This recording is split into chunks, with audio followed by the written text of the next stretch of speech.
everyone, it is the Love Doctor Livestream, episode 59, with the very fantastic Galadriel Caresse, as well as Ms. Kinky Karma. Welcome. Well, look, they're there above me, look at that, there's Kinky Karma, there's Galadriel Caresse, and I used the right hands, holy fuck, we're good. Welcome everybody who's tuning in. If you're tuning in, just please say a like, tell us where you're watching from. There's less people watching than normal right off the top. Sludge to you, Christopher. And that reminds me, I got to pour a fucking drink. Never organized at this, so we get these people who aren't sponsoring me yet. But we're just gonna say there. Hello, welcome, Jenny. Welcome, hey, Jenny. There we are. Hi, welcome. Jenny. A beautiful noise. All right, that might have been a bit of a big drink. Did you hear that pour? That was. It wasn't that big. That wasn't a pour. That was a slosh. It's a small, good midweek drink. It's a good midweek drink. That's it. That's for sure. Christopher is saying, watching from the internet. Welcome, watching from the internet. Hi. We've got Bashak is there. Hello, everyone. Do not talk to Christopher. Dinner is not ready. He's got to cook. Get at it, man. You're supposed to have the meal ready by the time the show starts. Look at this. It's 9 p.m. Eastern Standard Time. Like you don't never leave a woman hungry. That's not fair. That's not good. No, it's not good for the health. All three of you, miss you guys. Thank you, Jenny. Oh, that's a pleasure. I fucking could use some kisses at this point. Mwah. Yeah, me too. Amateur. Amateur pour. Oh, the hand. There we are. That was. Look at that. You know what? I'm not. I don't. Oh, you can't see in, but this mug is filled to about here right now with gin. Much. It's not that much. We were gonna have a lovely night. Yeah. Oh yes, I know I'm gonna have a lovely night because I have a little edible to go with it towards the end of the evening. So I like to sleep well. Is that okay to say? I'm not sure. Why wouldn't it be okay to say? It does help. It does help with sleep in the well. Sleep in the well. It made it sound like I go to sleep in a well, like I'm some little troll or whatever. Mr. Major's there with chug. So I'll take a sip at least. No, this gin is not. I think what we're all drinking is not something that we should chug. We should savor. Appreciate. Exactly. Definitely am appreciating that. Or maybe he was doing an onomatopoeia of the noise that my drink made going into the cup. That's impossible because it did do a good little gurgle going through the spout. We have for those of you who are wondering what this is a Love Doctor live stream. We're going to be answering everyone's questions about love, sex, and relationships. You could just drop your questions into the chat, or if you wish to be anonymous because you don't want other people to know, you can go to slido.com or to sly.do, and the event code is TLD59, and you can enter your questions to be heard either there or here. I'm going to leave the anonymous one at the bottom, just running on that little bit of a ticker. And if you could, I can see how many people are watching right now.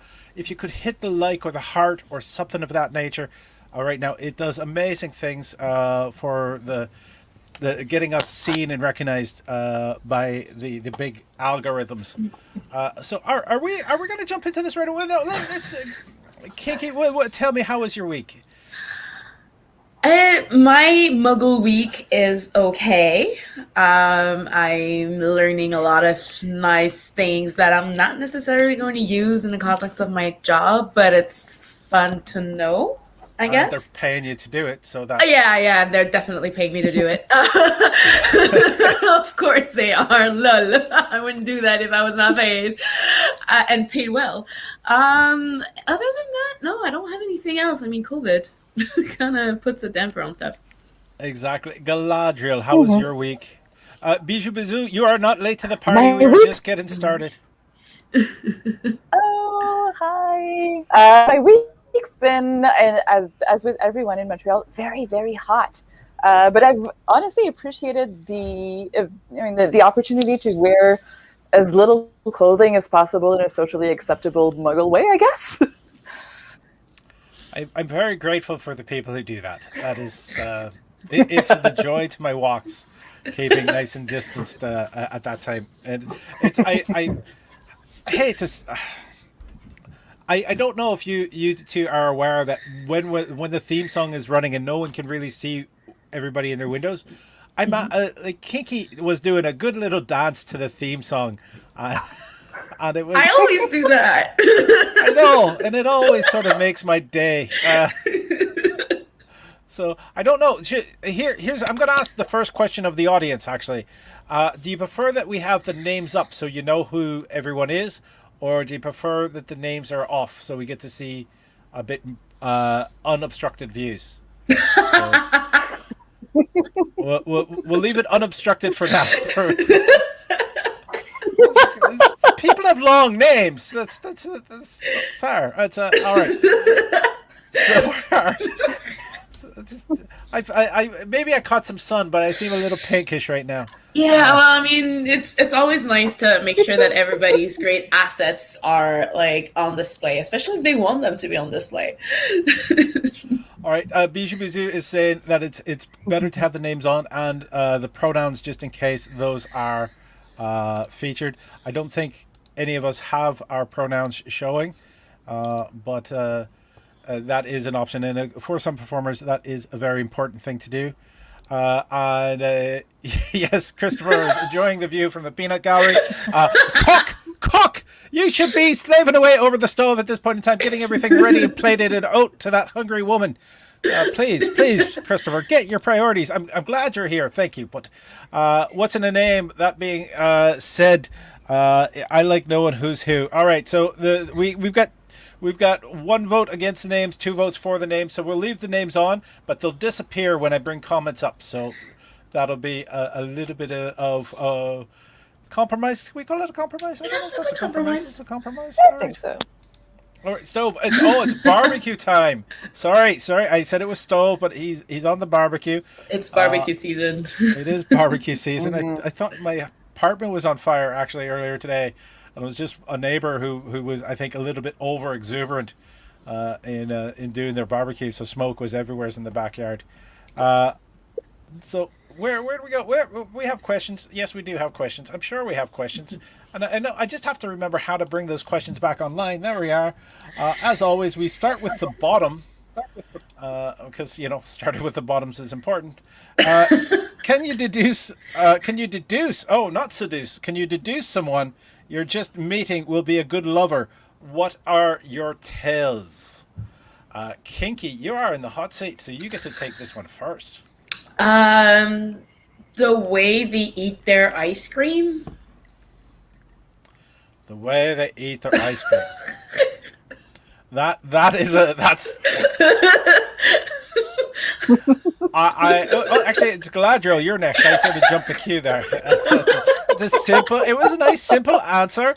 But Jack is also mentioning that her eggplant is now coiled. It might be cold, if I may complain. So we're sorry about the eggplants being coiled. I don't know.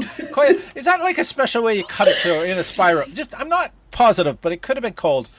Every season is barbecue season at my place. I don't shovel the walk, but I do shovel a path to the barbecue. That's because priorities. It's definitely priorities. Yes. Not living with anyone mobility challenged. Because if you don't shovel the walk and you have somebody who's trying to get a walker or crutches down it, you're being a bit of a fucking prick. I'm just gonna say. Oh, Cole. She think. Oh, okay. I think she meant coal. All right. So the eggplant is now coal. So it's been burned or charred. Galadriel, I'm sorry I keep interrupting you like this. I don't, you're underneath the pyramid of power there behind you.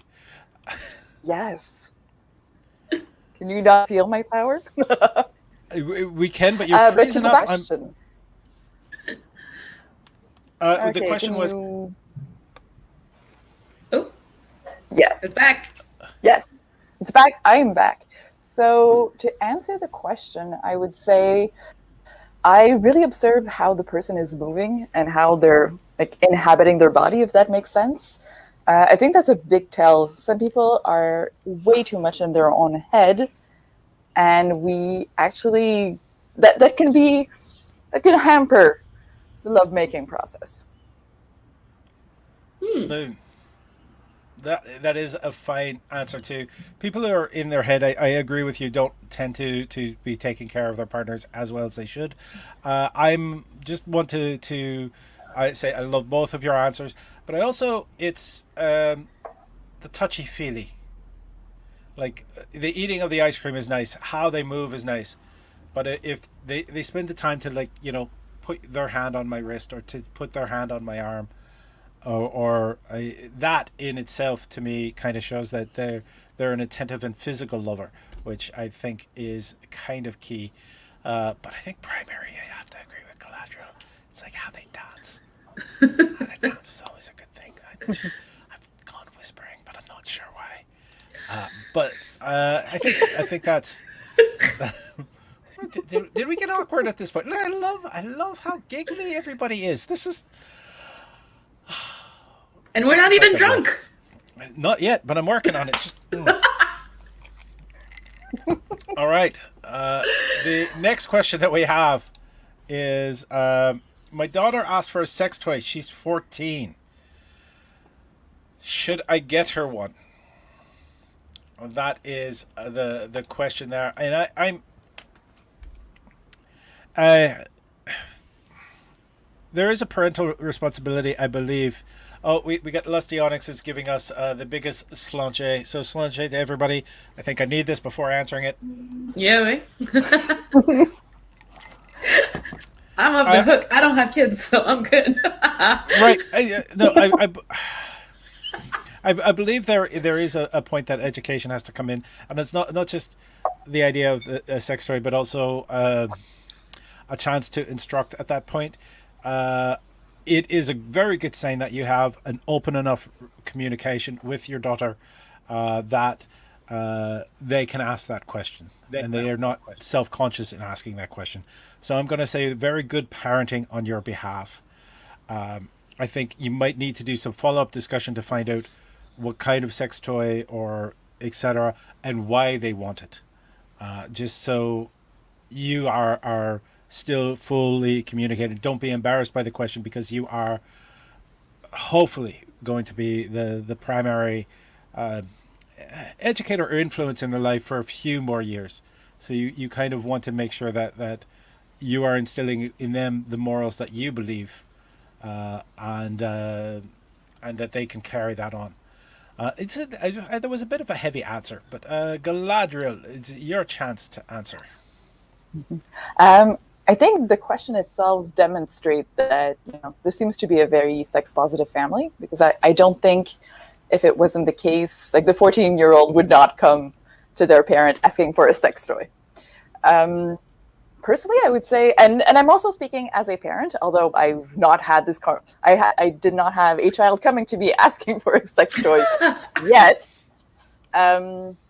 What I can say, though, is that if the child has expressed that they want a sex toy, it means that they're going to use something, whether it's an actual official sex toy or something else. And I think that for the sake of safety and hygiene and all of these, just go ahead, have discussions with your kid to see, what interests them, have really good conversations about the good care of sex toys, and that you don't leave them lying around to gather dust.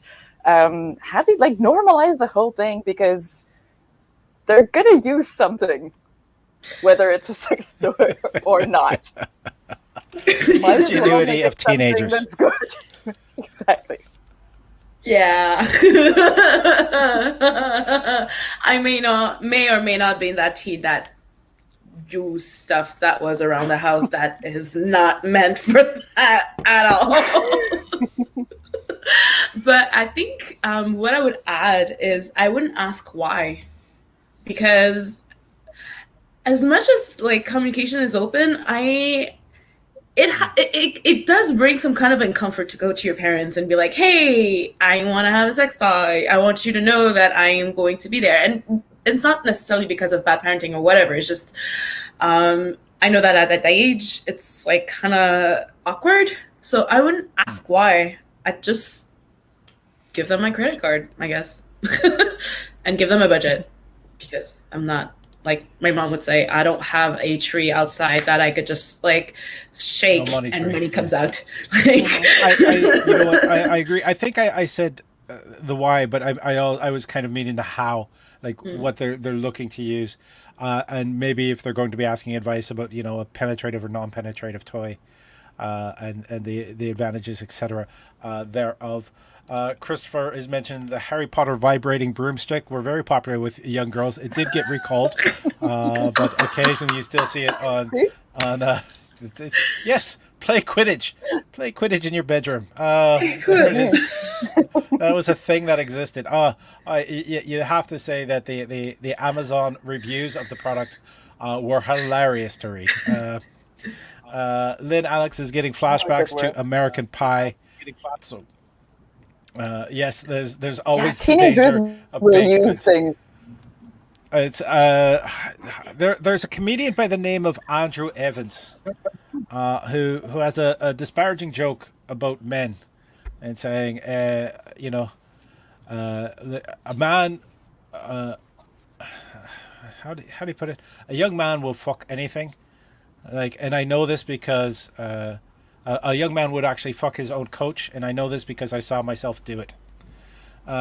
So that's his joke. All right, it was funny to me. It was funny to me when I heard him say it. So I recommend checking out Andrew Evans' version of that. There we are. Disparaging about men. You're offended? Yes, Christopher. Feel free to be offended. But Andrew has actually the recipe how to make that toy. So it involves a baggie and a bit of lubricant. You push it between the cushions. I'm far too invested in details of that. It reminds me of an episode of Big Mouth where like one of the characters actually has their like sofa cushions as lovers. There we are. See, it's not that uncommon. No. We have the next question. What is the best time of day to have sex? Kinky. When's not the best time to have sex? I mean, I'm working from home. Like, honestly, it was like the best thing that could ever happen to me. Me and my partner working from home. I don't know. I think I'm more of a night person, if anything, because it's like it's nice because you get to go to bed and then you're like all tired and stuff. But yeah, other than that, there's no wrong time. It's a little cooler in the evening at this time of year. Not much, but it is somewhat. I have an air conditioner, so I'm fine. Air conditioning, that's an excuse to cheat. Oh, yeah. All right. My answer to the question is yes. Galadriel. Along the same lines. Consenting. I mean, as long as it's whenever the fancy strikes you, if you're going solo, hey, you have like such a world of possibilities open to you. Do not, however, do it while you're on a Zoom call with your colleagues. Or at least close the video. Turn your camera. Turn your camera off. But yes, and I mean, if you're looking to have sex with a partner, I mean, make sure that your partner is also into it. I think that one of the worst things is like to have someone go like, yeah, I guess, which is, lukewarm consent, and we're not super about that. But it's that, yeah, have sex whenever you want and as often as you want. Boom. It's healthy. It's good. Yeah. That is a brilliant phrasing there, is when you want, and you have consenting partners, of course. But yeah, that is a perfect answer to that question. The next question, we're burning through these questions fairly quick, so please add any questions that you want or put any in chat. Now that I'm no longer in my 20s, I secretly fear that I'm past my prime. Is it true? What do you think? And Galadriel, you are in the hot seat.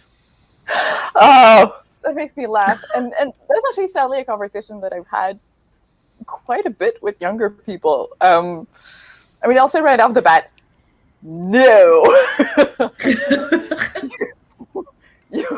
No. You have such a long life ahead of you and such amazing things to discover. I'm very much against the idea that we are in our prime in our 20s, because that's, I don't know, it's very consumerist and it's wholly false. I'd wager to say that, I'm getting closer to my prime now when I'm in my 40s. So, yep, not your 20s. Not your 20s. A lot of fun ahead of you. Boom. No, not in your 20s. I mean, there is the biological effect that men sort of peak in their late teens, early 20s. Women peaking in their late 20s, early 30s. But the thing is, I think I was a better lover in my 30s than I was in my early 20s because I had more experience and more control, if I could say that. And the thing is, if you treat lovemaking as a learning experience, as you continue to develop skills rather than just kind of find what you want and then race to an orgasm, that's not sharing sex with somebody properly. That is just basically masturbating, and if a partner is there, then you're kind of just using them as a tool. The idea is it should be something that draws a deeper connection between you and your partner or partners, not to be mononormative. Kinky. I was young, dumb, and stupid at 20. So if that was my prime, I swear I am disappointed. No, you're not. I do believe that when your 20s is a time of experience and rebellion, but definitely not your prime. The best is yet to come. The best is yet to come. That is great. Sorry. You got to find a better partner. That's what it is. The best is yet to come. Exactly. That was a bad pun. I'm sorry, everybody. I'm in a giddy mood. I'm not sure exactly what it is. I'm not sure. You don't necessarily need to know why you have a giddy mood. Just enjoy it. I know, but I sort of like part of today was. Do you know the Lego movie and the song "Everything Is Awesome"?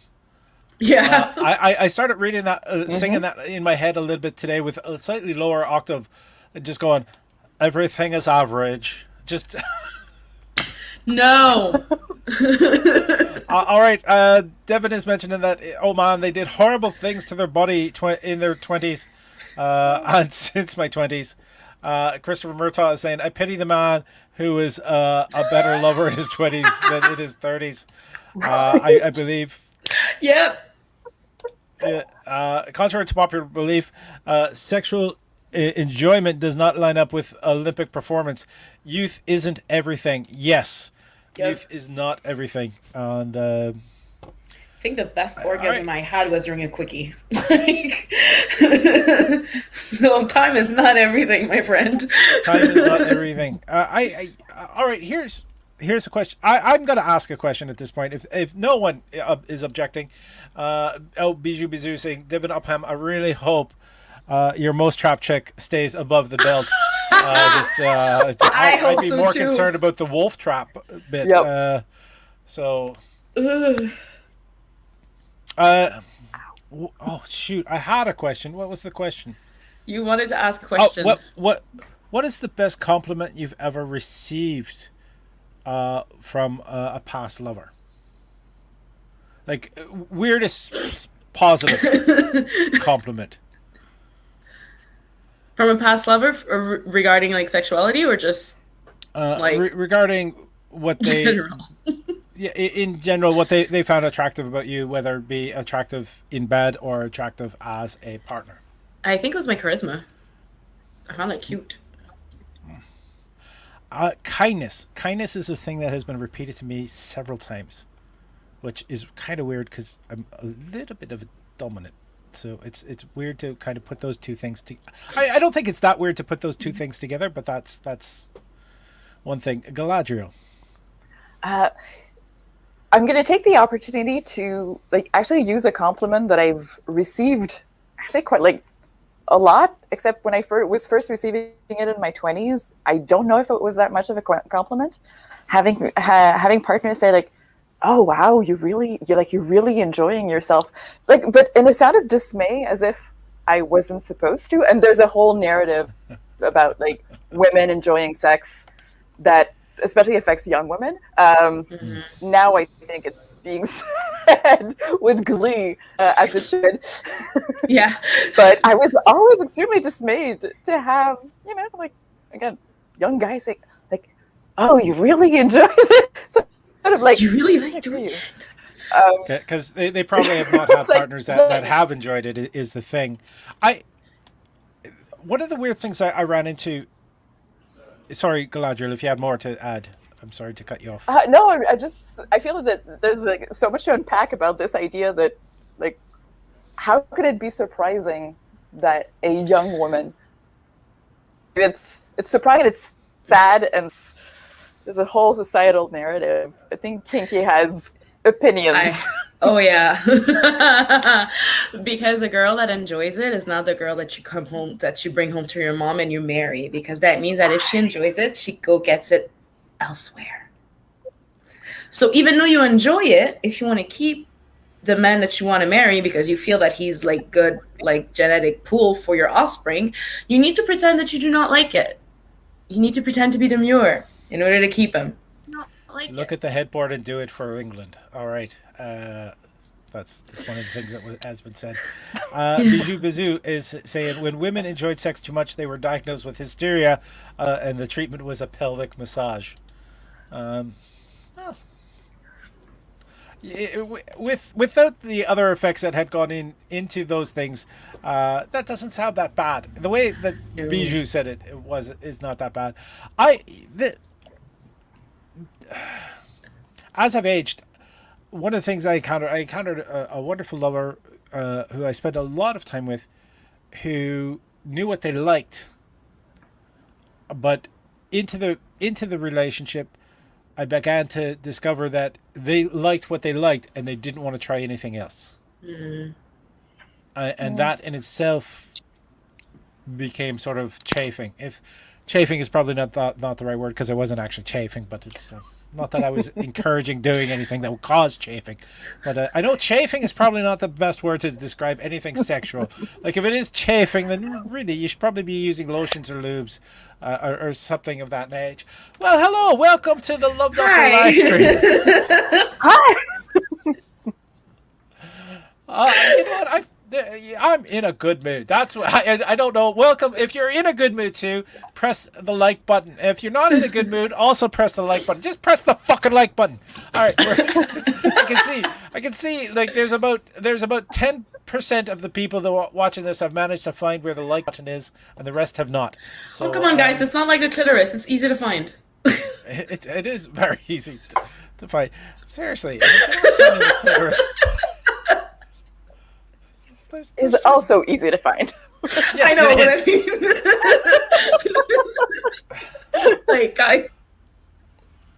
We're going to move on to that next question before I have to draw a diagram. I don't have the velvet curtain, the red velvet curtain, and Frenchie's glove to help, the pink glove. All right, for those who've ever seen the live show, you're going to have to, when the Wiggle Room reopens, come see the live show, and hopefully we'll have the curtain again. What makes a good kisser? Do you all think you're good kissers? Is kissing important to you? Kinky, you are in the hot seat. Yes, but I think you skipped a question, but I'll answer that one. Oh, no, yes, you're right. All right, we're going to go back. We're going to go back to that one a little bit later, give you a little bit more time. Okay. So the question that I accidentally skipped was, what was the wild place where you've had sex? If you're willing to tell, did it make the experience better or worse? Better or worse? That is a Kinky Karma. It's not my wildest place, because the wildest place was in a church, and I did it out of spite. Click on this, hit subscribe. There we are. Yeah, but I think the wildest place I was able to do in my 30s was at someone's workplace, because he had access to it. And what's really, really funny is that there's a couch there, and people usually sit on that couch during the day. So the day after, he would text me and be like, yeah, I'm looking at this couch knowing what happened a few hours before, and it's actually quite funny. Why is the couch sticky? All right, I'm trying to remember the order that we're doing this. So I think I'm next, and then Galadriel. Church. Yeah. All right, I've done things in churches, but just not like full intercourse. I'm done it in stores. I think the side of a road, just like a small side street doing it, and then the lights of the house nearest came on, and we were keeping the ears open for traffic because we didn't go behind the car, like which would have been closer to the house. We were on the other side of the car, so we were facing the street. But it was very late at night. I don't think that's the wildest place, but that's what came to mind. Yes. Okay. Keeping it in this decade, because if I go way back, there are more stories, but they're ancient stories. I would say by the side, essentially holding on to the side canal rail bridge, which I will say made the experience better. Mm-hmm. Oh, I was going to say on the side of a canal under a rail bridge. I think, honestly, I enjoyed the aesthetics of the place more than I ended up enjoying the encounter. Which, I mean, I did very enthusiastically, but, sometimes you're okay. This, as an aside, I read a funny meme this week, which was that, women don't have one-night stands. We hold editions. Sometimes you don't get a callback. This was a no callback situation. The actor in me is hurt, but yes. This was a no thank you callback. All right. The next question we have is, what makes a good kisser? All right, we're getting to that question. What makes a good kisser? Do y'all think you're good kissers? Is kissing important to you? So it's a 3-for question. So you got to answer all 3 parts. What makes a good kisser? Do y'all think you're good kissers? Is kissing important to you? And Galadriel. I will say that kissing, to me, it's almost a form of communication. There has to be a connection, and it has to be something that you are doing with someone and not to someone. I think we've all kissed a person who's they're doing their own thing with their mouth on your mouth, and you're just like, okay, what's going on? And on the other side, some kissers are like way too timid, and you feel that maybe they don't really want to be there. So I would say not those. It has to be communication. I really like kissing. Like, kissing is really like it's a big one for me. And so I like to take my time. I like to just explore all the textures, all the tastes. I will say that I am a good kisser, both, I don't know, extensive feedback, maybe. Lusty is answering the last question saying, in a plain bathroom, trust me, that was tricky. Yes. I could see how that would be. Or Galadriel, did you have anything more to add? Nope. All right. The thing is, good kissing is also a lot like either good music or good comedy. It is subjective what other people like. Mm-hmm. Like, I don't like too wet a kiss. When somebody has those lips that sort of are encompassing, that I don't personally like that. But I know that some people do. What makes a good kisser is somebody who is like, I love a full body kiss, if you know what I mean. Like a peck is nice, or a kiss on the forehead. Sometimes I'll do that to a partner as I'm heading out. But a full body kiss, that time that you like your thigh goes between their legs, and that your hands are on their hips and pulling it close, and you drink of their breath. You take them, and there's those moments. And I think that's what makes a good kisser. I've had very few bad complaints. I mean, one of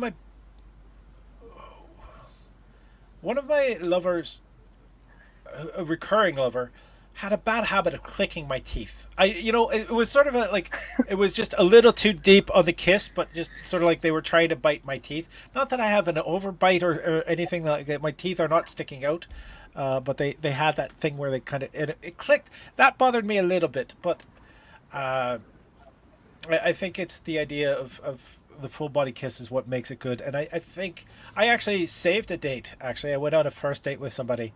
It didn't feel like it was going that great. And before we got into the car, when we were leaving one location, I said, "Do you mind if I kiss you?" And when I kissed you, then we got in the car. She said, "Why don't you take me to my place?"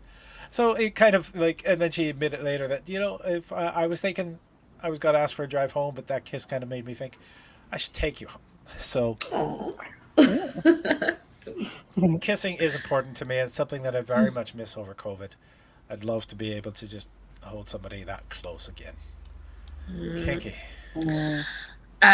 For me, kisses are make or break. I am a very passionate kisser. I love kissing.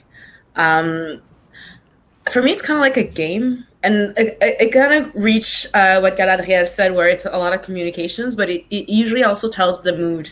So I mean, I love all kind of kisses, but my favorite kisses are the ones that just start stuff. So it starts like all small and all light, and then there's this bit on the lip that the other person does, and then it kind of ignites a fire, and then lo and behold, he's pushing you on a wall, and yeah, the rest I leave to your imagination. But yeah, I miss that. All right. Did you answer? Do you think you're a good kisser? Did you answer that part? Never had any complaints. Christian Major is saying he's feeling it. He would subscribe to the Love Doctor Kissing Sleep Story app, please. That felt make it too. it sound like I actually was putting him to sleep with. No, I felt it too. All right, Lynn is laughing, and what's that last emoji? Is that like a little bit of shock or horniness? I'm not sure. What happens after the wall? Chess? Tug of war, but with clothes. That wink just sold it. That wink just sold every single moment of that. All right. We have the next question lined up. Hi, I'm a brat. Well, have you ever been turned on by a comic book or anime character? If so, which one? And that is going to Kinky, who seems embarrassed to be admitting this right now. I am simping hard for... I'm reading Lore of Olympus, which is a retelling of The Rape of Persephone. And it's really nice, and I really like the take that it's taken, because it talks about mental health, sexual assault, and all that jazz. And I am completely simping for Hades. I mean, this dude, this man, this character, yeah. He haunts me in my dreams, and I like this. Boom. So yeah. I'm gonna have to. All right, a little secret: the Love Doctor actually managed a comic book store in the 80s. I'm not old. There's You're not old. You're experienced. Experienced. And at that time, there was sort of a spate of comic books that came out with sexy editions, as well. There was a Canadian company, Aircel, was quite popular everywhere.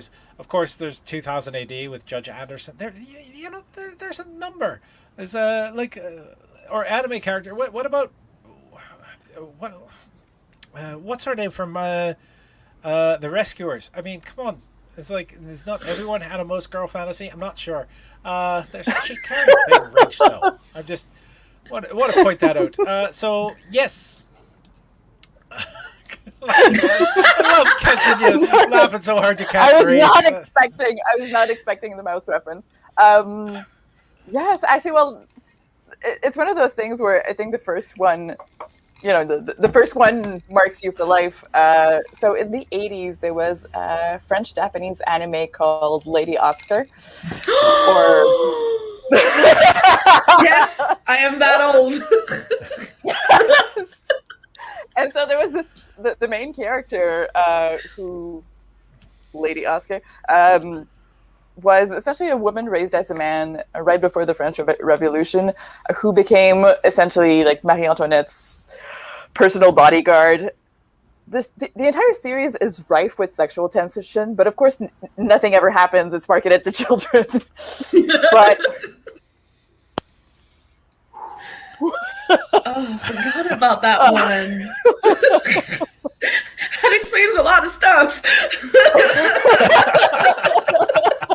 It does. Okay.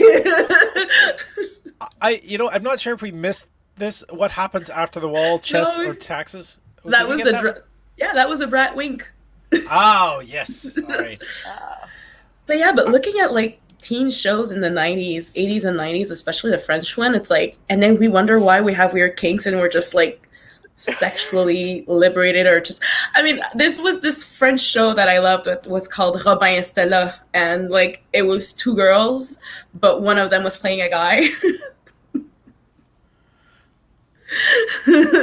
So yeah, and like Lady Oscar and everything, it's like, and then we wonder why we have those kinks, guys.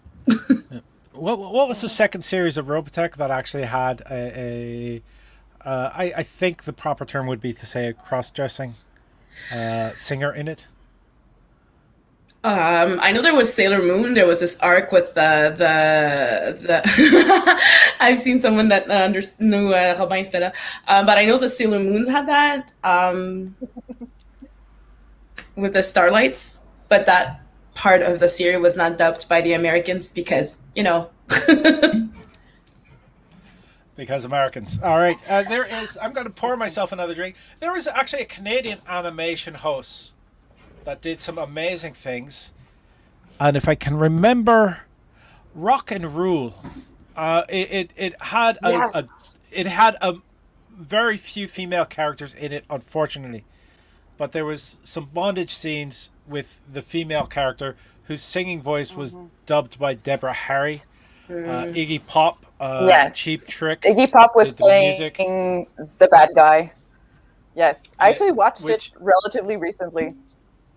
Do you guys remember Cyber 6? I remember the name. I've heard the name. Yeah.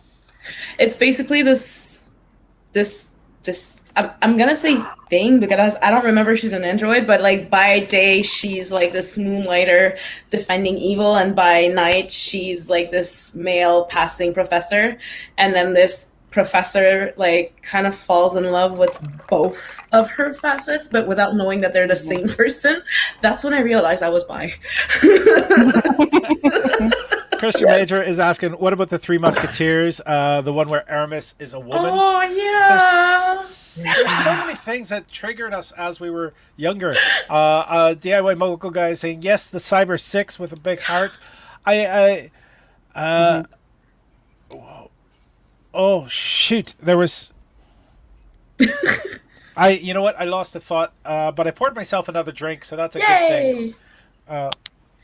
Yay. Drinks are fun. Are you gonna have your magic hand bringing you another drink, Galadriel? When I'm done with this one, everyone needs a magic hand. Yes. Okay. And that one is quite magical. Watership Down. I did not like that movie. I cried. It was more of a drama, and I don't remember that much sex in it. By the way, what about the cartoons that were sort of aimed quasi at adults, like Cool World, which had there we go. The hand is getting another drink. We just saw the eye movement in the waves. There was Cool World, which had Brad Pitt was in it, and was Michelle Pfeiffer the model for the animated woman? There we are, the tray. Oh, everybody needs a magic hand. Not that we're suggesting that's the sex toy you buy your 14-year-old. No, that's a magic wand. No. Yeah. It's a magic. Oh my goodness! You know what? You don't buy somebody a Maserati as their first car. I don't think the first sex toy should be it's like when somebody buys a motorcycle. You should start off with a smaller bike before you get a bigger bike, so you can appreciate the safety. going up. I rather than tend just to agree starting with. I tend to agree with you on that one. I don't have toys, Exactly. so I don't know. You'll want something with less horsepower to begin with. Just yeah. I suppose you don't want your 14-year-old like losing all their fillings, just having that shook out of them. I was there. I was with a partner who Hitachi wand is wonderful but dangerous as is. It does come with a warning not to apply directly to the clitoris, but most people do eventually. We get Jenny is saying the magic wand best money they ever spent, and totally second Christopher's pick. Oh yes, Watership Down, DIY Muggle guys is for that. But I was with somebody who had a magic wand for a serious amount of time, but they never thought of combining it. They also had a bad dragon, and to use the magic wand on the bad dragon with its textures and having like pressing it on the base or running it up the length of the bad dragon until it hit the clitoris and going back down, so they could feel the vibrations all through the more standard dildo. It kind of added new experiences that they weren't expecting, and they had both for several years, and they had not even thought they were using them sort of independently from each other, and never thought of the idea of combining them. And but you just telling them to keep their arms behind their back so I could use the toys on them, kind of open them up to some new experiences. But yes, all right. I've had a good life. I'm just not gonna. I'm very happy for the life I've had. That's the best part. I'll just actually add a point. There's also, as an adult woman, there's something empowering and fun in like getting yourself the more luxurious toys. Yes. So again, like if you're given the biggest one right off the bat, well then you lose out on that experience. There's no stepping up, and that step up is kind of important. When your first car is a Pinto or a Chevette or a whatever, and then going up to getting something that's a little more stylish like a BMW, you kind of feel a little bit. And when you get that Tesla, you don't start it with the Tesla. That's all. I'm just because Elon Musk has enough money. I understand the car reference. I mean, I have my new car and I'm like, oh my God, it's the best car ever. And I started with a car that did not have a hunk. Exactly. Would you appreciate that car as much if it was your first car? If you didn't have the shittier car first? Well, I had the shittier car because I was poor. Right. I mean, Christian Major saying the silicone attachments for the magic wand is the best vacation week of my life. Definitely. Magic wand is usable for men as well. Let's not forget that. It's best, I think, with partners. It's a lot of fun. DIY Muggle guy says my first car was a Chevette. And were you so happy to kind of move up? You were happy to get that Chevette at the time, but then when you moved up, you were so happy that you moved up. You miss out that. And someone is giggly from wine. Bow chaka wow wow. There we are. Gotta love a little bow chaka wow wow. That's it. There's. All right, we have more questions. Please, I don't know how many more questions we have. So if you have any questions and you want to put them in, we've got a. I don't know if that's laughter or it's just a hi. Either that or the magic wand is against her throat. Just go. Go somewhere else. We don't know. Yeah, move it a little lower. That's all I suggest. There is. Here it is. Here's the next big question: is what is the biggest romantic fail you've ever experienced? Galadriel, you are in the hot seat. Oh. They're getting personal on this one. This is... Wow, that's a hard question. I have to admit, I'm completely blanking out. I can think of like just very dramatic, big hard life situations, but just like... Yeah, I don't... okay, maybe I have an idea. When in my last year of university, I was completely crushing on this person that I'd met, like relatively early in the year. And I think, like looking back, clearly the crush was mutual, but we were way too, I don't know, I would say young and stupid to do anything about it. Or to just, and so we ended up acting upon it at sort of a end of year party.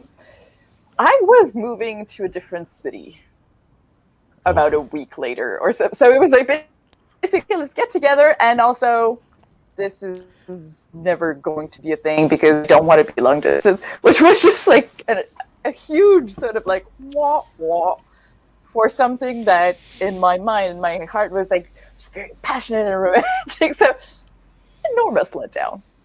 We'll not do these things again. Boom. Kinky. I don't think I have any. I'm that boring. I don't really have any really romantic fails. I was kind of lucky, I guess. I'm probably the king of these. I've had plenty of crushes that haven't worked out. I've had all right, they deny they said this, but I remember distinctly they weren't sober and I was. When I got engaged the first night, my best friend was somebody who we were never single at the same time, and while I was dating this other person, they ended up breaking up with their partner, and they were drunk enough that I was worried about them getting home safe. And this is somebody who I slept with platonically several times, but I was taking them home, and she said, "Well, now that you're engaged, I guess I have to sleep with both of you." And none of that ever happened because we were just too good of friends and didn't want to fuck up the friendship. Plus, the woman that I just got engaged with was not bi and would be very upset. So that was something that didn't happen. I hear a cat in the background, which that's my cat. I don't know what he's doing. He's like looking at a wall and trying. I don't get it. Honestly, I do not understand this cat. And it's like this cat channels my partner's like personality, so I really don't understand what's going on. All right, because I was just going to accuse the cat of being a man's libido, looking at a wall going, "Oh, yeah. Oh. Just Christopher was actually explaining that the hi is actually how Turks laugh. So we've just learned a little bit of multiculturalism here tonight. So yeah, there's been romantic fails. There's been times that I've been turned down. There's times that I've had to turn down people. Romance is a very broad term. I don't know. Being turned down, I don't consider being turned down as a romantic fail. No, I mean, I've been turned down a lot of times, but I mean, I just see it as someone being honest. It is one of the things about dating multiple people that one of the things that I say is a caveat for dating multiple people is you should date as many people as you can give the time that they deserve and want. Mm-hmm. Mm-hmm. Yep. And if you can't match those two things of what that person wants, then you don't deserve to be dating them. Mm-hmm. And so the thing is, you need to make sure that they get the time that they need. And that you give it to them in the quality that they deserve. And if you can't do that, then you're doing a disservice to this person. And in that case, if you're doing a disservice, you're not giving them the love that they need. You're not treating them with the respect that they deserve. And that's kind of the important thing. Whether you're dating one person or six, that's Mm-hmm. one of the things you kind of have to make sure that you match. Did I just get heavy? I'm sorry. Nope. I didn't mean to get heavy. No. Anything. Boobs. All right. What about role play? How did you get started? Do you ever stop? I'm in the hot seat. I think I got started. I was about 13 when somebody introduced me to Dungeons and Dragons. Wrong kind of role play. I'm not sure. I understood that role play too. I mean, that's the point of polyamory, is to be able to have enough partners to have a party. There we go. So, everyone likes a harem anime. There is, whether it's a harem or reverse harem, it all works. How can I say this? Roleplay is fun, but it's usually something that I either keep to the bedroom or bedroom area, whether or not it's like something we're doing in the woods. It's all about play, being safe and consensual at the same time, and you get to play with different power dynamics that sometimes you can't play in the actual real world, and I think they're fun things to do. So how did it get started? It was I think discussing fantasies with partners was the time that it got started. You think your professor's hot? Well, why don't you pretend I'm your professor? And we could talk about grading those marks. Galadriel.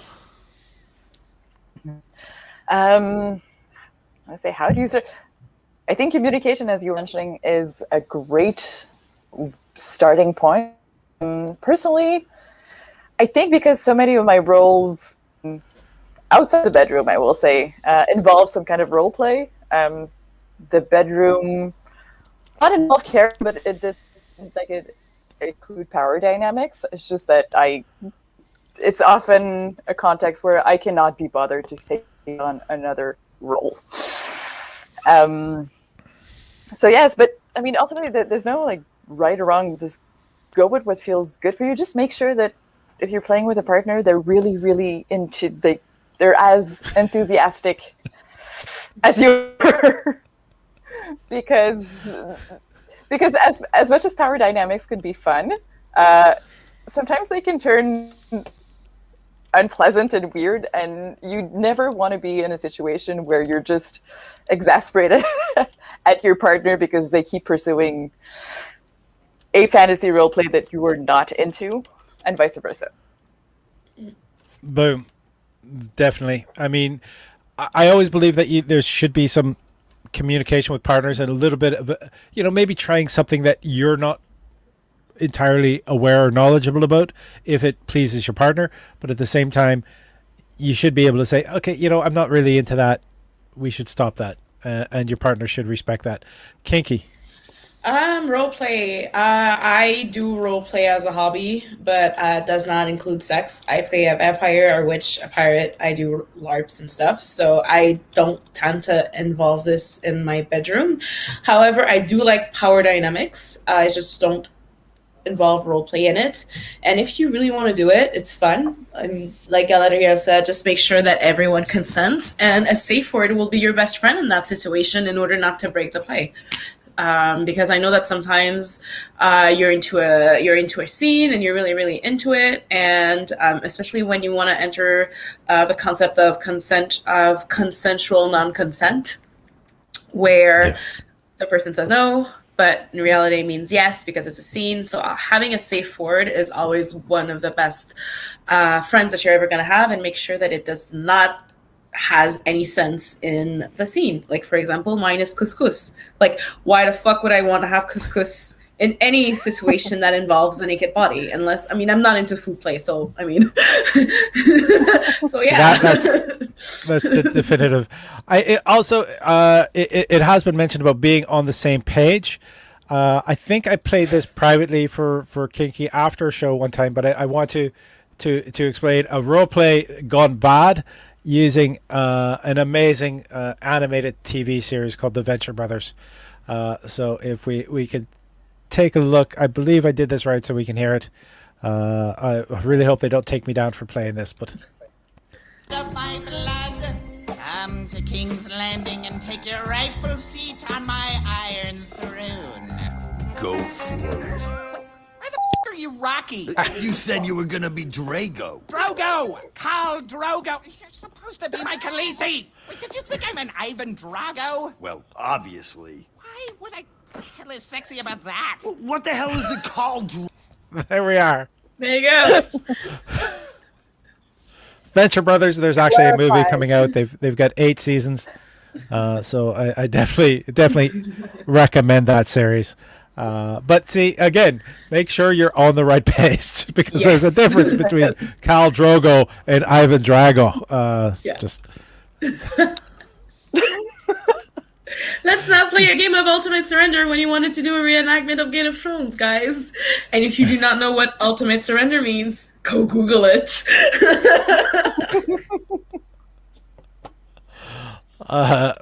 there is. All right, I got to set up the questions again. Are we ready for the next question? Yes. All right, the next question that we have is, since it's Pride Month, how do you think it's best for someone who isn't out yet to start exploring their queerness? Kinky, you have that question first. Well, it's Pride Month, so there's lots of celebrations. I know that unfortunately, and just as a start, as a sort of amuse-bouche, perhaps to go into some of the more popular gay bars. Don't give yourself that specific idea because it is Pride Month and it's a lot more concentrated than what it actually is. But the fact that it's so normalized and everything is open and there's like a lot more open queer spaces for the occasion, it's always a good idea to just start with that and then make your way along it, actually. I would also state, like, Pride is a great time to take part of the festivities, and not everyone who's at the festivities are queer, but they could be allies. So there's no expectations of participation in things that you aren't comfortable with yet. If you go to Pride Month. At the same time, there's also online and chat forums that allow you to remain anonymous, and you can do that as well. But I'm going to say this right now. Like, I'm a father. If your parents do not support you being who you are, I will be your dad. All right? I support you. I think you should definitely be the person who you can be, the person that makes you happy to be that person, and know that I love you for who you are, because who you are is who you're meant to be. All right, Galadriel. I think you both given really good points. Something I'd like to add also, because it's also a lot of pressure that's being people to like claim their queerness as loudly as they can, which is great, which is also not for everyone. It's also okay. Like, if you're not out and you're feeling oppressed, please find someone to talk to. Find, like, it can, give yourself the time that you can widen your circle. It can start with a few trusted individuals, but no one pressure you into, like, no one should out you against your will, especially if this is something that you're just starting to explore. Take your time, and there's no right moment or wrong moment actually to do it. It is such an individual choice, and so take the time. I think the idea of going into online spaces and even taking part in discussions in places that are non-judgmental is a great way, because you get used. I mean, from the safety of your own space, you get used to having those conversations. Sometimes there's like even vocabulary that comes with it that can make you feel a lot more empowered. But don't let anyone pressure you to suddenly, buy a flag and fly it as high you can and make big declarations on social media. Online. I think there's like two sides to it. Yes, representation is super important. But do realize that people who are making these big declarations most of the time have gotten really, really comfortable with who they are and choose to claim it as something beautiful. But I mean, no, not everyone needs to be center stage all the time. It's okay to take a reflective time and look from the side, but just find the trusted people. And again, if the people closest to you aren't accepting, there will be other people who are. Like Paul said, I will be your family. I will. I'll be your auntie. Kiki's like, I'm not going to be a. I'm not a mom. I'm an auntie. But yeah, and sorry, don't expect to be in the whale because I don't want to burden you with debt. But that's the thing, and I think one thing I really want to add with that to what Galadriel is saying is that queerness is not a monolith, and don't let anybody, queer or not, tell you what is queer and what is not. Queer is what you make it out to be. And anybody that says otherwise can come and fight me.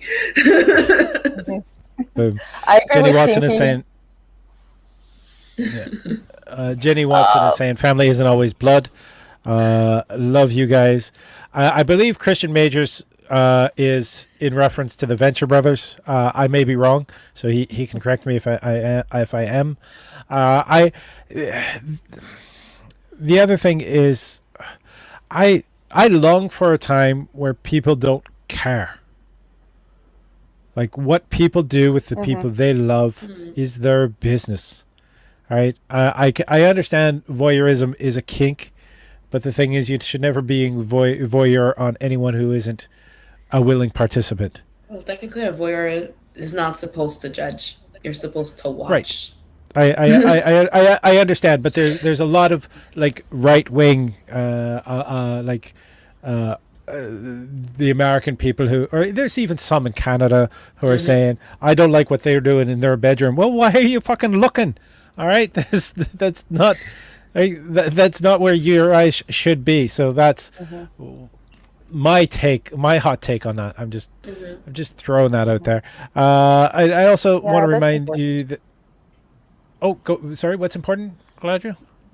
Well, what you're saying, but I also want to riff on what Kinky was saying about queerness not being a monolith. Yes. Sadly, again, with more conversations happening right now because of Pride, I've sadly witnessed a lot of gatekeeping in terms of what's especially surrounding bisexuality, and it's making me extremely mad. So just essentially just like don't let anyone tell you that there's a right or wrong way to be queer, especially when it comes to like your definition of yourself. So be mindful of that. There will always be people around who will tell you that you're doing it wrong. They may have no clue what they're talking about. Usually they have no clue what they're talking about. It's kind of like the image of it's kind of like the image of Scooby-Doo where it's like, oh, we'll see who is that bi person. You take out the mask, still bi but pissed. All right. I'm probably not the best person to be making this observation, but Pride was started with the Stonewall riots, and at the forefront of that battle, and it was a battle, were trans black men, or trans black women. Sorry for my misuse of gender there. I apologize, and they were accepting of other people. Of other gay people being part of that. And if you are going to start gatekeeping other people, then you are in the same side as those fucking cops who are trying to shut down and shake down the gay community. So be open, be accepting of all times, of all people, being proud of their orientation, of how they want to be. And give them the freedom to be the people they want to be and love the people they want to love. It's regardless of gender and orientation. That is how we should be accepting people all time. Right now, what Pride Month is to commemorate the Stonewall riots and the struggle that came to such ahead at that point that it could no longer be ignored. And there's still social change going on at this moment to make sure that continues, that we continue. And it is still a fucking fight to make sure that people are being recognized for who they are, regardless of gender and orientation, that they have the full rights that everyone else does, because that's what equality is in our society. Everybody having the same full rights. Yep. Sorry, I didn't mean to get angry. Next I apologize. question. Next question. Let's move on to the next question before I embarrass myself in some means. All right, the next question we have is now that COVID restriction measures are easing up, I want to start dating again, but I'm super nervous about being too awkward to meet new people. Any advice? Oh, you and me. All right. You and me three. Galadriel, you since you're the one who didn't jump on this as saying, "Oh, I wish I had that advice." You get to give it. Yes, I actually do have some advice. I think the thing we have to realize is that we're all kind of awkward at this point. We've all been isolating, mostly only seeing people online, and then we were talking just before the show of like Zoom fatigue and how it's, for most of us, this has been like the bulk of our social interaction. So of course we're awkward, and of course we're going to see even some of the people that we know and love and be like, I forgot how to act around you. So just like normalize awkward, I guess is what I have to say. And also normalize explaining to people what you're comfortable doing and not doing.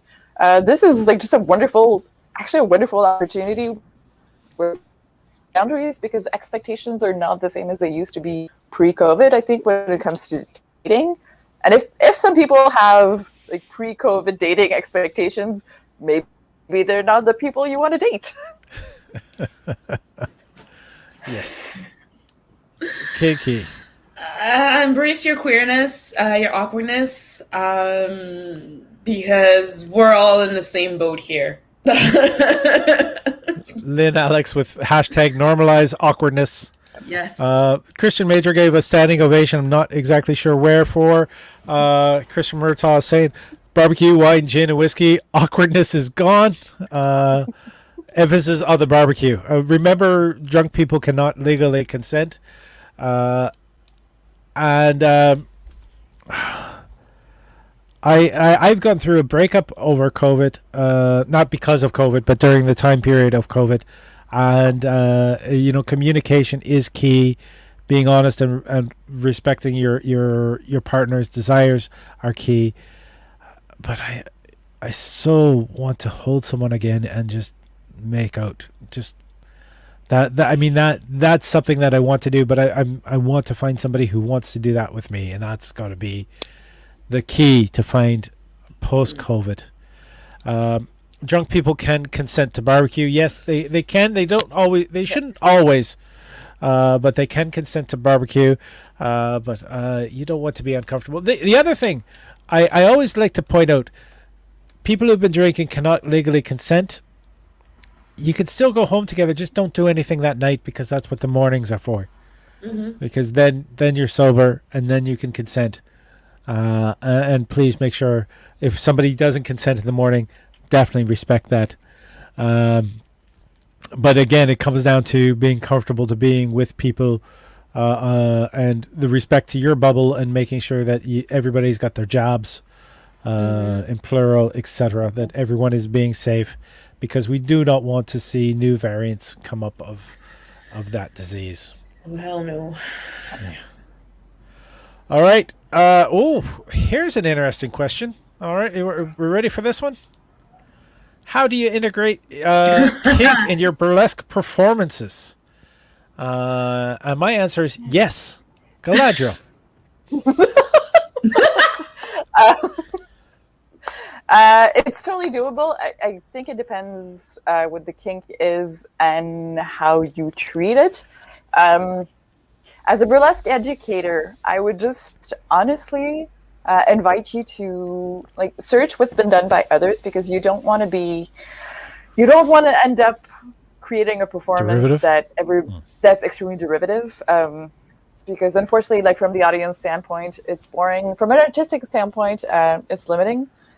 So they do your research, and some of the things that can be extremely exciting, kink-wise, are so intimate that it can be very, very hard to transmit in a performance space. So be really mindful of that.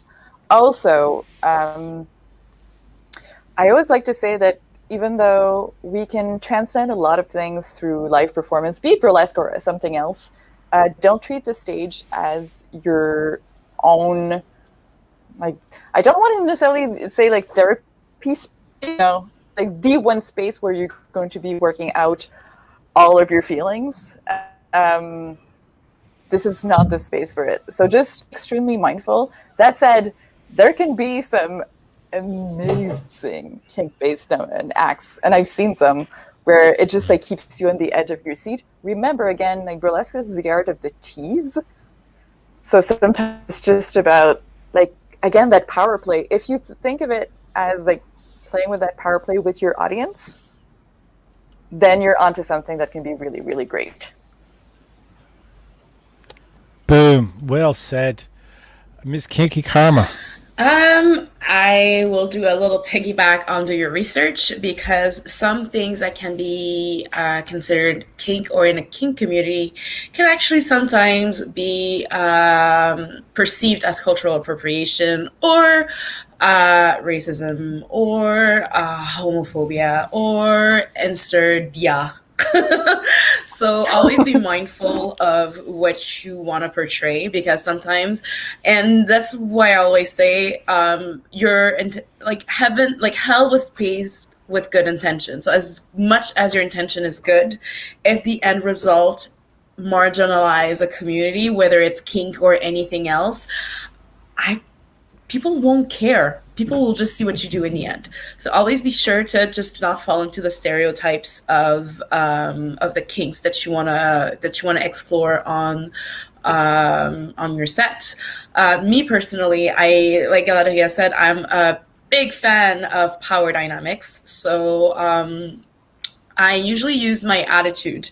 I usually use the songs that I use, the songs that I'm going to choose, the persona that I'm going to create. I'm a type of burlesquer that every act is actually a persona, and that persona will represent something, whether it's an emotion, whether it's a kink, whether it's like, I don't know, my bratty self, my dom self, or even my black ass self. That's where I portray my kink or the message that I want to bring upon. So that's also something that people can think about. Boom. Great art always makes people think. Christopher Murtaugh saying jazzy trombone ballad. Kinky, very good for burlesque. All right. So I think he wants to be a live part of somebody's performance with a little in and out. Just a little. I remember this.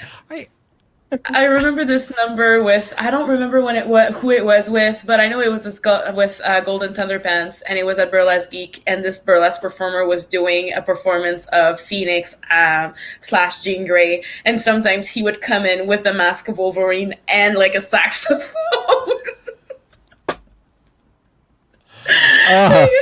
Brilliant. Sort of a throwback to Tina Turner's Beyond Thunderdome. Soundtrack. I think it was Boy George. It was like, I know when he would come, it would be like ta-na-na-na, ta-na-na. George Michael. Yeah, that dude. Yeah, guilty lovers. You never got to dance the same. I never got to dance the same way again. All right, trombone players can double tongue. Just saying. All right, Christopher Murtaugh's advertising. Duly noted. Duly noted.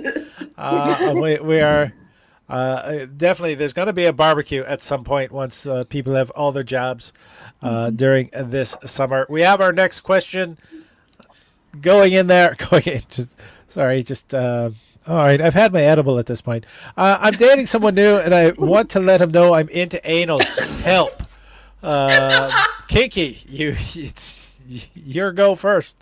Okay, there are two ways of telling them that. If you have a vagina that bleeds, you can tell him, and I'm gonna say it in French, and I'm gonna translate it later.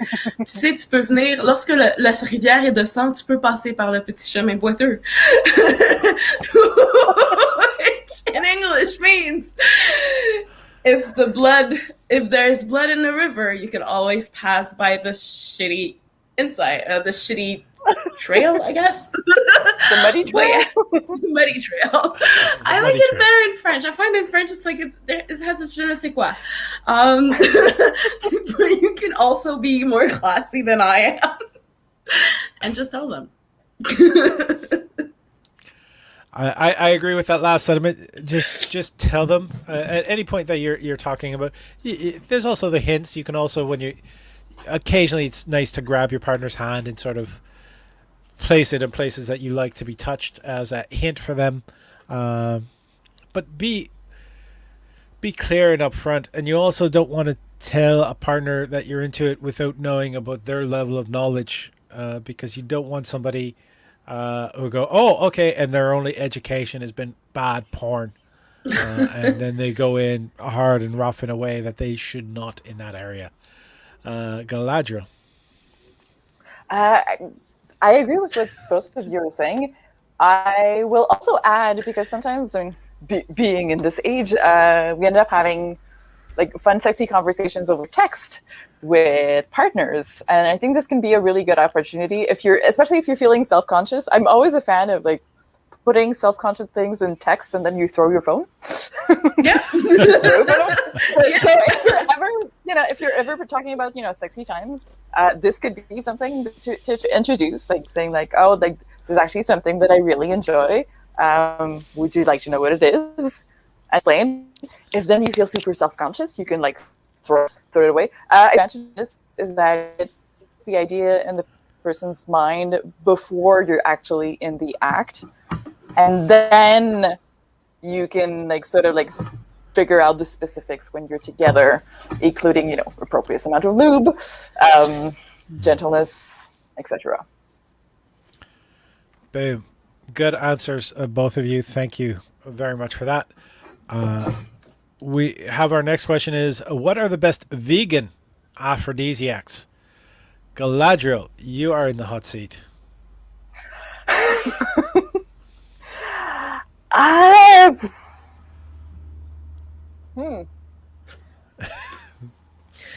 Oysters is not. I'm completely stumped. Oysters are not. I think Kinky has an answer. I will defer to her superior knowledge. Yes, because I am with a vegan partner. Dark chocolate, especially paired with, in your case, vegan wine, because wine sometimes is not vegan. If you are kind of bendy, ruly, I would suggest a very good Porto. So a mix of Porto and a very dark chocolate actually does a lot of the tricks because of the endorphins of the chocolate. And again, if it's fair trade and blah, blah, blah. This, my friend, is vegan. Something that you do not eat, ylang ylang, also have aphrodisiac properties, which is an oil or a flower, a scent that you could use. But yeah, dark chocolate and wine. But not too much wine that he's drunk and he can't get it up. But, I mean, you know the dosage.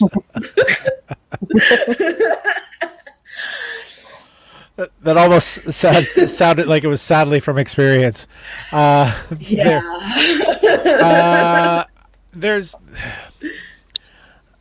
never really had to explore into that, but I have seen ads recently saying CBD oil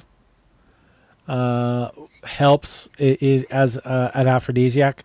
But then again, CBD oil apparently is good for everything, so I don't know how much. Everything. I believe it all. Yeah, it's everything. Exactly. One of the other things is pineapple juice.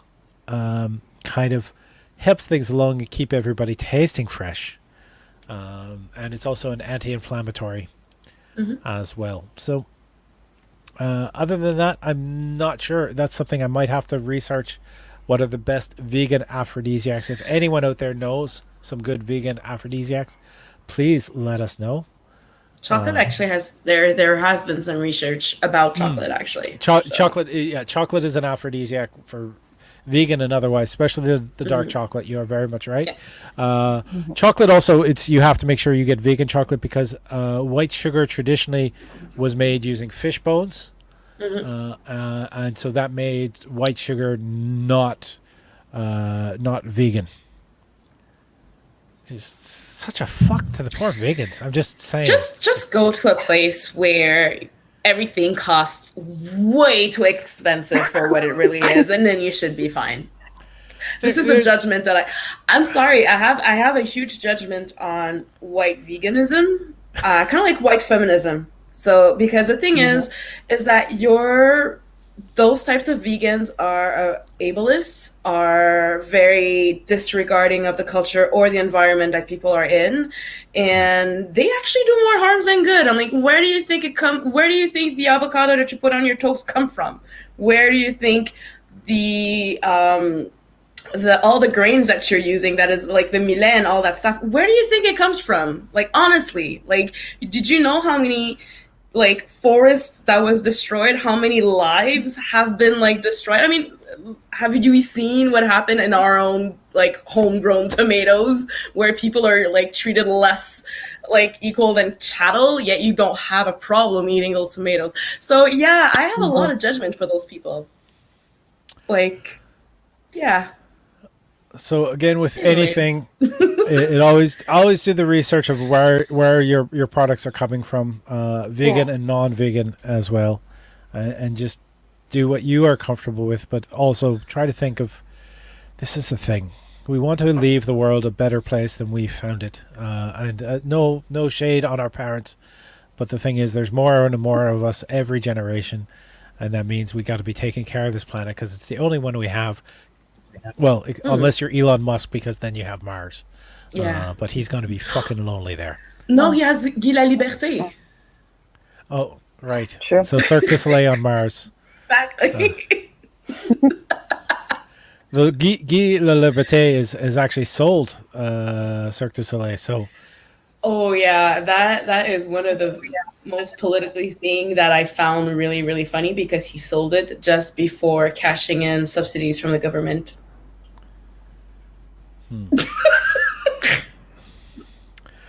all right. Anyways, We have the next question here. Moving on.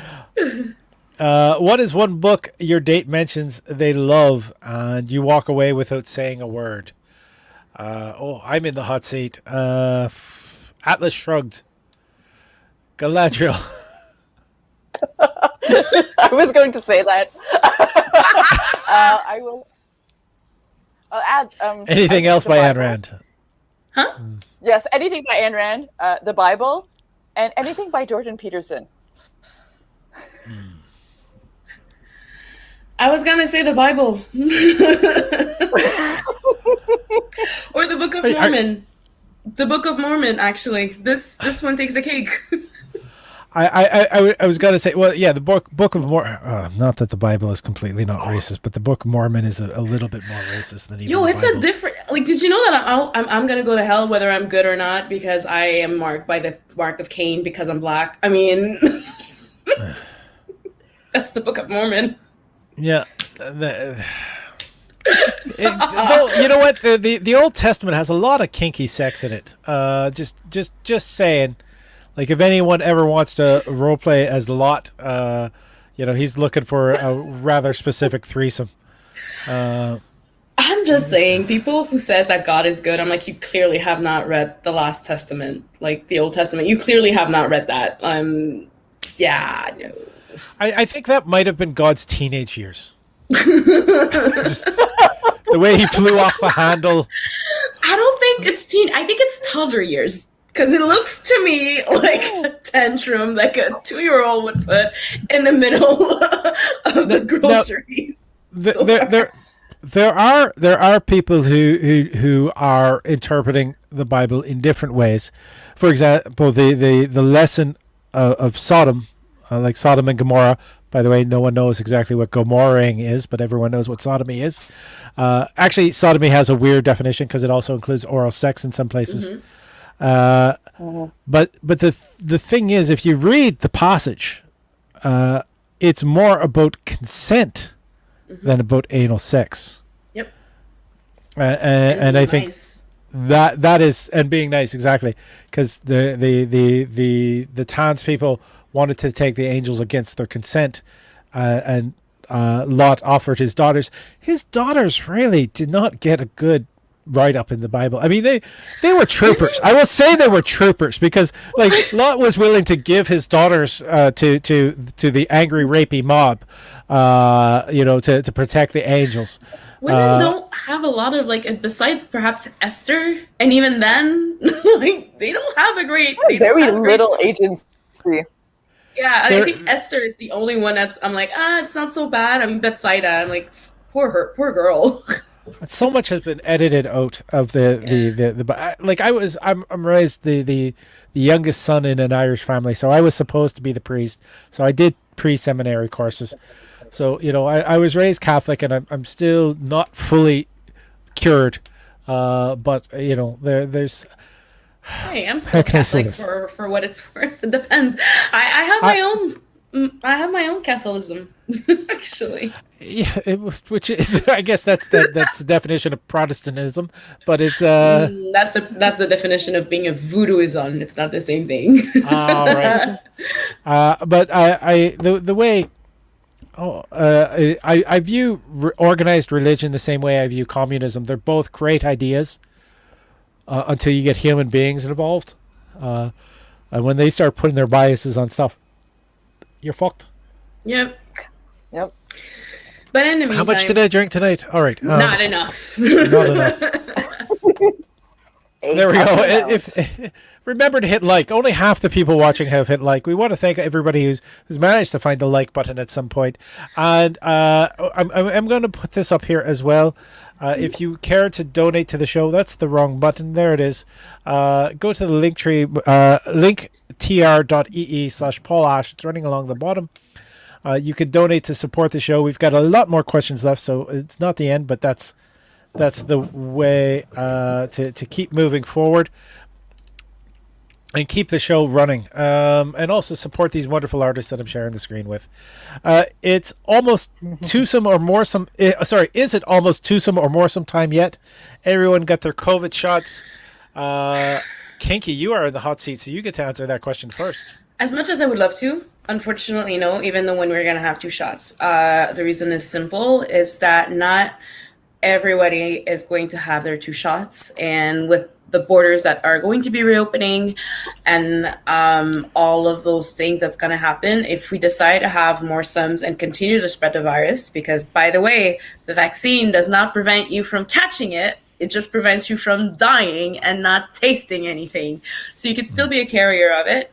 And that can carry on to other people who can actually develop symptoms and develop variant. So unfortunately, for me, the threesome and orgy season will happen when all the other countries will have at least vaccinated 75% of their own population, which, because we're in rich countries that are greedy, is not really going to happen because we're kind of hogging all the vaccines for ourselves. Yes. So, yeah. Sorry. Yeah. So it's not agreed. It's not time yet. If everyone in your bubble has, and everyone in everyone's bubble has received it, and you're still keeping to your bubbles, then maybe you can think about it. But until then, I agree with everything Kinky has said. Galadriel. I agree with you both, and it's like deceiving because right now I keep seeing summer of it can be the summer of loving feelings. Of like seeing people from afar. But yes, a lot of the more intimate situations involving larger groups of people are not going to be safe for a while. So let's just, and I think, we can bitch and moan about it, or we could just accept that it's going to be a while and it's going to be okay. Keep your sexting skills up, people. Please keep your sexting skills up. We got a couple comments from Christopher saying that one day we'll find a cure for libertarianism, and there is no cure for Jordan Peterism. No. And Peterson-some-ism. Peter, that's close enough. The less time he gets mentioned on the internet, the better. Is it? That's the same question we just had. If you were a furry, what animal would you be? Galadriel. I will answer that I would be a wolf. I don't really have much of background reasoning for it, but that is what speaks to me. If I were to be a furry, which I am not. But if it's your thing, be happy, be safe. enjoy it. All right. I have not given a lot of thought to this. I think my Patronus is an orca. At the same time, it doesn't always have to be a furry. It could be a scaly, but orcas would be. They are furries because they do have a fine layer of fur. Kinky. Depends on who you're asking. If you're asking me, I'd be a cat. If you're asking my partner, I'd be a raccoon. Do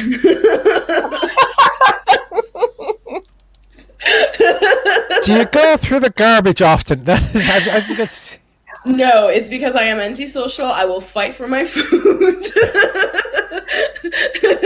And I am way more intelligent than I look. I don't know if this is a sign of a good parent or not, but I know that my daughter would be a wolf as well. So it's good communication as a parent, I believe. Yes. All right. Next question that we have is: what's worse, a meh kisser or someone who's bad at oral? Kinky, you are in the hot seat. Meh is like meh. I don't know if I pronounce it with enough. Catch 22. Actually, I would take, if I have to choose between bad oral and meh kisser, I would take the bad oral because I'm the one giving the oral. So as long as you keep it up, it's fine. And I don't really care for oral, so. All right, we just broke some hearts out there. Sorry, guys. You know what? This is a psychological thing. I think they're both linked. So if they're a bad kisser, they're probably bad at oral. Galadriel. Yeah, I kind of want to say, like, at this point of my life, I want none of that. None is bad and none is bad. No. Yeah.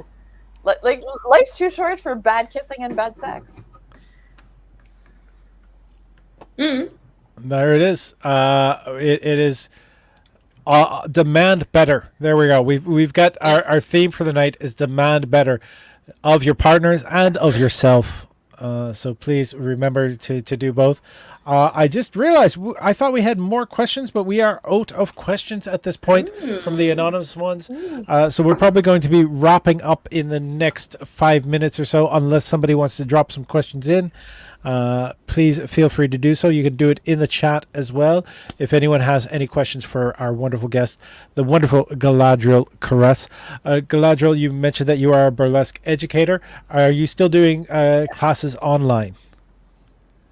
Right now, actually, because I teach at the Arabesque Burlesque School in Montreal, we are starting our slow shift towards in-person classes. So this during the summer, we'll be doing private classes in person. We also have amazing classes going on outdoors in Jari Park. For those who are interested, they're more like fitness based, but it feels good to move with other people too, and laugh and have fun. And as August arrives, I'll start hopefully teaching in person again, and with progressive starting in September again. So yeah, keep your eyes peeled on I will announce everything on Instagram, and you can also check out Arabesque Burlesque. We're going to have some really, really fun stuff for anyone who's interested in burlesque. And again, this is something that I like to repeat.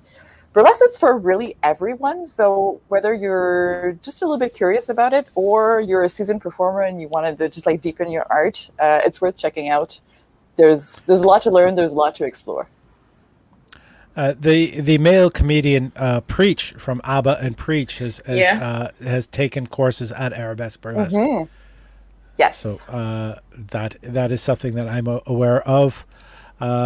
Kinky, do you have anything that you want to share with people?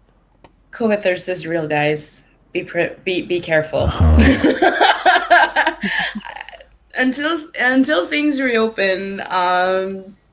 Yeah, I am biting my nails and eating my socks until I'm able to perform and either be a kitten at the great dismay of the poor host that is gonna have to suffer through me, or to be able to just pull up an act and just do it. So, yeah. I do. All right, COVID thirst is real, and the temptation.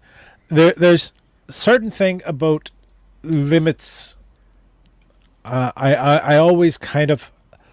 I want to say it's a hazard to discuss limits during foreplay. You want to discuss it before the blood begins to rise, because when you are with a partner, and COVID thirst just kind of is making it worse. We all sort of want to jump in there as much as we can, and at the same time we have to be protecting ourselves, our partners, and the people in our bubbles. So please make sure that you are being safe and sane, and also discuss these limits before you have your clothes off. Because at that point you might find yourself, just because you're caught up in the moment, going yes please, when it's really let's take this a little slow, or even a no. So you don't want to build resentment in your partner or have resentment for your partner after the act. So please recognize that COVID thirst is a real thing. COVID thirst is something that is dangerous to the longevity of a relationship. And COVID thirst is it's so fucking hungry. There is sorry for that edible is kicking in pretty good for me. So I want to thank everybody who's been watching. We don't have any new questions shown up. No one has commented for a while, but I can see that there are people watching. So we're going to wish everybody a good night. Maybe our chat thing is shut down at some point. There we go. As a Turk I once know said, hi. Thank you for the show tonight, folks. Thank you, Christopher, for tuning in. Thank you all for tuning in. Kisses and love. I'm the Love Doctor.